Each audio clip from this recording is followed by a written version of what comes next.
Assalamualaikum warahmatullahi wabarakatuh. Kami dari kelas 12 IPA 1 kelompok 2 yang beranggotakan saya Dino Saputra, Saya Christian Desmora, saya Lilian Maria, saya Rosanti Maisa Manali. Terbentuknya pemerintahan Orde Baru diawali dengan keputusan Sidang Istimewa MPRS 12 Maret 1967 yang menetapkan Jenderal Soeharto sebagai pejabat presiden. Kedudukan itu semakin kuat setelah pada 27 Maret 1968 MPRS mengukuhkannya sebagai presiden penuh. Pemerintah Orde Baru mulai menjalankan kebijakan politik dan ekonomi yang telah ditetapkan oleh MPRS tahun-tahun sebelumnya, seperti stabilitas politik, keamanan, stabilitas ekonomi, serta pemilihan umum. Pemerintahan Orde Baru memandang bahwa Orde Lama telah terjadi penyimpangan terhadap pelaksanaan Undang-Undang Dasar 1945 dan Pancasila. Di antara penyimpangan tersebut adalah pelaksanaan demokrasi terpimpin dan pelaksanaan politik luar negeri yang cenderung memihak kepada blok komunis atau blok timur. Maka pemerintahan Orde Baru segera berupaya menjalankan UUD 1945 dan Pancasila secara konsekuen dengan melakukan rehabilitasi dan stabilisasi politik dan keamanan. Mengenai kebijakan politik luar negeri yang dipandang menyimpang, pemerintah Orde Baru berupaya mengembalikan Indonesia ke politik Nevos Old Devos, ke politik luar negeri Indonesia yang bebas dan aktif. Tujuannya diarahkan untuk dapat dilakukannya pembangunan kesejahteraan rakyat. Sebagai wujud nyata dari niat itu, Indonesia memulihkan kembali hubungan baik dengan Malaysia, termasuk Singapura yang sempat terganggu akibat kebijakan konfrontasi Indonesia tahun 1963 sampai 1966. Di samping itu, sejak 28 September 1966, Indonesia kembali aktif di forum PBB. Langkah berikutnya Indonesia bersama Malaysia, Singapura, Thailand, dan Filipina membentuk organisasi kerja sama regional ASEAN di Bangkok 8 Agustus 1967. 1. Stabilisasi politik dan keamanan sebagai dasar pembangunan. Langkah pertama melaksanakan pembangunan nasional adalah membentuk Kabinet Pembangunan 1. Pada 6 Juni 1968, program Kabinet Pembangunan 1 dikenal dengan sebutan Pancakrida yang berisi 1. Menciptakan stabilitas politik dan ekonomi sebagai syarat mutlak berhasilnya pelaksanaan repelita dan pemilu. 2. Menyusun dan merencanakan repelita. 3. Melaksanakan pemilu selambat-lambatnya pada Juli 1971. 4. Mengembalikan ketertiban dan keamanan masyarakat dengan mengikis habis sisa-sisa G30 SPKI dan setiap bentuk rongrongan penyelewengan serta pengkhianatan terhadap Pancasila dan Undang-Undang 1945, dan melanjutkan penyempurnaan dan pembersihan secara menyeluruh aparat negara, baik dari pusat maupun dari daerah, dari unsur-unsur komunis, dalam rangka menciptakan kondisi politik yang stabil dan kondusif bagi terlaksananya amanah rakyat melalui TAP MPRS nomor 9 tahun 1966, yaitu melaksanakan pemilu. Pemerintah diharapkan segera melakukan pemilu pada tahun 1968. Namun karena berbagai pertimbangan politik dan keamanan, pemilu dapat diselenggarakan pada 1971. Berdasarkan surat keputusan itu, jumlah parpol yang diizinkan ikut serta dalam pemilu adalah 9 parpol, yaitu NU, Parmusi, PSII, Perti, Partai Kristen Indonesia, Partai Katolik, Partai Murba, IPKI ditambah dengan Golkar. Realisasi penyederhanaan partai tersebut dilaksanakan melalui Sidang Umum MPR tahun 1973.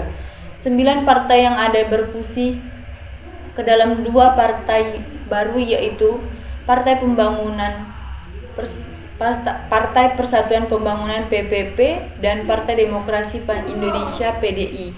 4 partai Islam yaitu NU, Parmusi, PSII, dan Perti bergabung dalam PPP. Sementara itu 5 partai non-Islam yaitu PNI, Perkindo, Partai Katolik, Partai Murba, IPKI bergabung dalam PDI. Selain kedua kelompok tersebut, ada pula kelompok Golkar. Pemerintahan Orde Baru berhasil melaksanakan pemilihan umum sebanyak 6 kali yang diselenggarakan setiap 5 tahun sekali, yaitu tahun 1971, 1977, 1982, 87, 92, dan 97. Semua pemilu yang dilakukan pada masa Orde Baru dimenangkan oleh Golkar. Ketentuan penyokong Golkar adalah aparat PNS dan ABRI. Meskipun anggota ABRI tidak terlibat dalam Golkar secara langsung, para anggota keluarga dan pensiunan ABRI banyak terlibat dan memberikan dukungan penuh kepada Golkar. Semua pegawai negeri sipil diwajibkan menjadi anggota Golkar. Dengan dukungan PNS dan ABRI, Golkar akan dengan leluasa menjangkau masyarakat luas di berbagai tempat dan tingkatan. Penyelenggaraan pemilu selama Orde Baru menimbulkan kesan bahwa demokrasi di Indonesia sudah tercipta dengan baik. Pemilu tersebut berlangsung dengan slogan luber, yaitu langsung, umum, bebas, dan rahasia. Di dalam dunia pendidikan, terutama setelah terjadi peristiwa malapetaka 15 Januari Malari tahun 1974. Saya akan menjelaskan tentang pemilihan umum pada masa Orde Baru. Pemilihan umum kedua dilaksanakan pada tahun 1971 yang dilaksanakan pada pemerintahan Orde Baru. Tepatnya 5 tahun setelah pemerintahan ini berkuasa pasca pemerintahan Presiden Soekarno. MPRS menetapkan Soeharto sebagai pejabat presiden pada tanggal 12 Maret 1967 dan tanggal 27 Maret 1968. Selama 32 tahun, Presiden Soeharto memimpin bangsa Indonesia telah menjadi 6 kali penyelenggaraan pemilihan umum untuk memilih anggota DPR, DPRD, tingkat 1 dan tingkat 2. Pada era ini, Presiden dipilih oleh MPR. Pemilihan umum tahun 1971 dilaksanakan dengan asas langsung, umum, bebas, dan rahasia atau luber. Langsung artinya bahwa pemilihan langsung memberikan suaranya menurut hati nuraninya tanpa perantara dan tanpa tingkatan. Umum artinya semua warga negara yang telah memenuhi persyaratan minimal dalam usia mempunyai hak memilih dan dipilih. Bebas artinya bahwa setiap pemilihan bebas menentukan pilihannya menurut hati nuraninya tanpa ada pengaruh tekanan paksaan dan siapapun dan dengan cara apapun. Rahasia artinya bahwa pemilihan dalam memberikan suara dijamin tidak ada diketahui oleh siapapun dan dengan cara apapun. Mengenai siapa yang membikinnya dalam pemilu 1977 hingga 1997, Golkar selalu menjadi pemenang sedangkan PPP dan PDI kerap berada pada posisi kedua dan ketiga. Ada beberapa hal mendasar yang menjadikan pemilu selama Orde Baru berkuasa tidak dikategorikan sebagai pemilu yang demokratis, utama terlalu dominannya peranan pemerintah dan sebaliknya. Amat minimnya keterlibatan masyarakat hampir di semua tingkatan kelembagaan maupun proses pemilu. Dominasi pemerintah yang terlalu besar terlihat dalam postur kelembagaan penyelenggaraan pemilu dari tingkat pusat hingga struktur kepanitiaan terendah yang didominasi pemerintah. Kalaupun melibatkan unsur di luar pemerintah, tidak lebih pada aksesoris belaka. Proses pemilu tidak berlangsung fair karena adanya pemihakan pemerintah kepada salah satu organisasi peserta pemilu, yaitu Golkar. Birokrasi dan militer mendukung Golkar untuk mencapai kemenangan. Ketika Presiden Soeharto mulai memegang tampuk kekuasaan, pemilu pertama kali berdasarkan ketetapan MPRS nomor 11 tahun 1966 seharusnya diselenggarakan selamat-selamatnya 6 Juli 1968. Namun, pejabat Presiden Soeharto kemudian menyatakan pemilu tidak dapat dilaksanakan pada waktu yang telah ditentukan. MPRS akhirnya menjadwal ulang pemilu dengan menetapkan pemilu pada tanggal 5 Juli 1971. Penundaan pemilu tersebut sebenarnya tersembunyi sebuah kepentingan. Bahkan penundaan ini dapat disebut sebagai politik pemilu pertama Orde Baru. Penundaan pemilu tersebut sebenarnya tersembunyi sebuah kepentingan. Bahkan penundaan ini dapat disebut sebagai politik pemilu pertama Orde Baru untuk mempersiapkan jalan agar kekuasaan langgeng. Pada pemilihan umum tahun 1971, hasil dan proses ini terlihat sangat jelas. Golkar yang saat itu tidak mau disebut sebagai partai politik memperoleh kemenangan sebesar yaitu 63,8% suara pemilih. Politik pemilu selanjutnya adalah mengeluarkan kebijakan penyederhanaan partai politik melalui fusi. Penyederhanaan partai pada dasarnya adalah kontinuitas dari yang pernah dirintis oleh Soekarno. Pada tahun 1960, Presiden Soekarno telah mengurangi jumlah partai politik dari kira-kira 25 menjadi 10, yaitu PNI, Partindo, IPKI, NU, PSII, Perti, Parkindo, dan Partai Politik, PKI, serta Murba, yang sesungguhnya representasi dari ideologi nasionalis Islam, Kristen, dan Marxisme. Sebelumnya, Masyumi dibubarkan oleh Soekarno karena dituduh terlibat dalam pemberontakan PRRI Sumatera Barat yang kemudian tidak terbukti. Setelah peralihan kekuasaan tahun 1966, PKI dibubarkan dan Partindo ditindas. Dan setelah Partai Islam atau Parmusi pada tahun 1968 dibentuk, ke-9 partai tersebut yang kemudian menjadi kontestan dalam pemilu 1971. Dasar-dasar bagi politik penyederhanaan partai dilakukan 1 tahun sebelum pemilu pertama Orde Baru digelar. Februari 1970, kala itu Soeharto bertemu dengan pimpinan partai untuk membahas rencana pemerintah mengurangi jumlah partai. Pertemuan ini menghasilkan pembentukan 2 kelompok koalisi di dalam DPR. Maret 1970 yaitu Kelompok Demokrasi Pembangunan yang terdiri dari PNI, IPKI, Murba, Parkindo, dan Partai Katolik.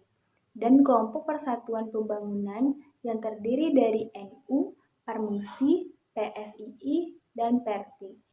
Inilah Presiden dan Wakil Presiden pada masa Orde Baru. Pada tahun 1973 sampai 1978, Presiden Soeharto dan Wakil Presiden Sri Sultan Hamengkubuwono IX dan Partai Golkar. Pada tahun 1978 sampai 1983, Presiden Soeharto dan Adam Malik dan Partai Golkar.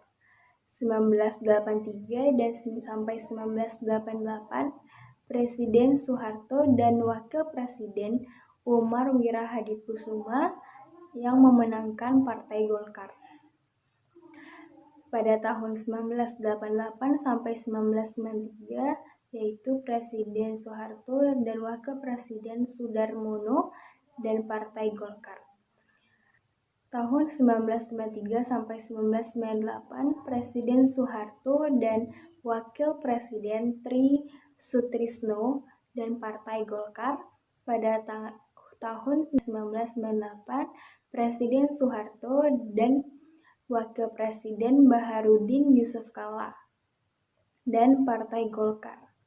Saya akan menjelaskan materi Dwi Fungsi ABRI.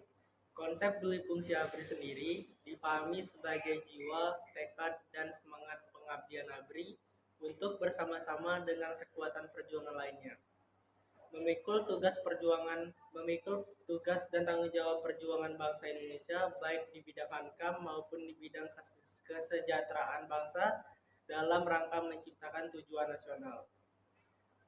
Berdasarkan Pancasila dan UUD 1945, berangkat dari pemahaman tersebut, ABRI memiliki keyakinan bahwa tugas mereka tidak hanya dalam bidang hankam, namun juga non-hankam.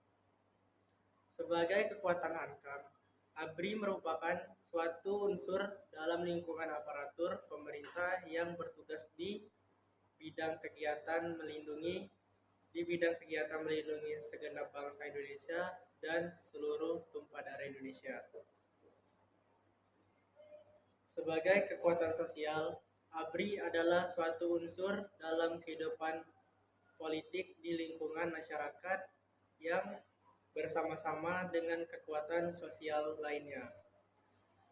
Secara aktif melaksanakan kegiatan-kegiatan pembangunan nasional, Dwi fungsi ABRI seperti yang sudah dijelaskan sebelumnya, diartikan bahwa ABRI memiliki dua fungsi, yaitu fungsi sebagai pusat kekuatan militer Indonesia dan juga fungsi di bidang politik. Dalam melaksanakan pada era Soeharto, fungsi utama ABRI sebagai kekuatan militer Indonesia memang tidak dapat dikesampingkan. Namun, pada era ini, peran ABRI dalam bidang politik terlihat lebih signifikan seiring dengan diangkatnya Presiden Soeharto oleh MPRS pada tahun 1968 secara intervensi. ABRI dalam bidang politik pada masa Orde Baru yang mengatasnamakan dui fungsi ABRI ini salah satu adalah dengan ditempatkannya militer di DPR, MPR, serta DPD tingkat provinsi dan kabupaten. Perwira yang aktif selama 1/5 dari jumlahnya menjadi anggota Dewan Perwakilan Rakyat atau DPRD dimanapun mereka bertanggung jawab kepada komandan setempat, sedangkan yang di MPR dan DPR tingkat nasional dipertanggungjawab langsung kepada Panglima ABRI. Selain itu, para anggota ABRI juga menempati posisi formal dan informal dalam pengadilan Golkar, serta mengawasi penduduk melalui gerakan teritorial di seluruh daerah dari mulai Jakarta sampai ke daerah-daerah terpencil. Salah satunya dengan gerakan AMD atau ABRI Masuk Desa. Keikutsertaan militer dalam bidang politik serta umum bersifat anti partai. Militer percaya bahwa mereka merupakan pihak yang setia kepada modernisasi dan pembangunan. Sedangkan partai politik dipandang memiliki kepentingan-kepentingan tersendiri. Keterlibatan ABRI di sektor eksekutif sangat nyata, terutama melalui Golkar. Hubungan ABRI dan Golkar disebut sebagai hubungan yang bersifat simbiosis mutualisme. Contohnya, pada Munas 1 Golkar di Surabaya tanggal 4-9 September tahun 1973, ABRI mampu menempatkan perwira aktif ke dalam Dewan Pengurus Pusat. Selain itu, hampir di seluruh daerah tingkat 1 dan daerah tingkat 2 jabatan kedua, Golkar dipegang aktif oleh ABRI aktif. Selain itu, terpilihnya Sudarmono sebagai wakil militer pada puncak pemimpin Golkar pada Munas 3 juga menandakan bahwa Golkar masih di bawah kendali militer. Selain dalam sektor eksekutif, ABRI dalam sektor politik juga terlibat dalam sektor legislatif. Meskipun militer bukan kekuatan politik yang ikut serta dalam pemilihan umum, mereka tetap memiliki wakil dalam jumlah besar atau dalam DPR dan MPR. Melalui karya fraksi ABRI. Namun, keberadaan ABRI dalam DPR dipandang efektif oleh beberapa pihak dalam rangka mengamankan kebijaksanaan eksekutif dan meminimalisasi kekuasaan kontrol DPR terhadap eksekutif.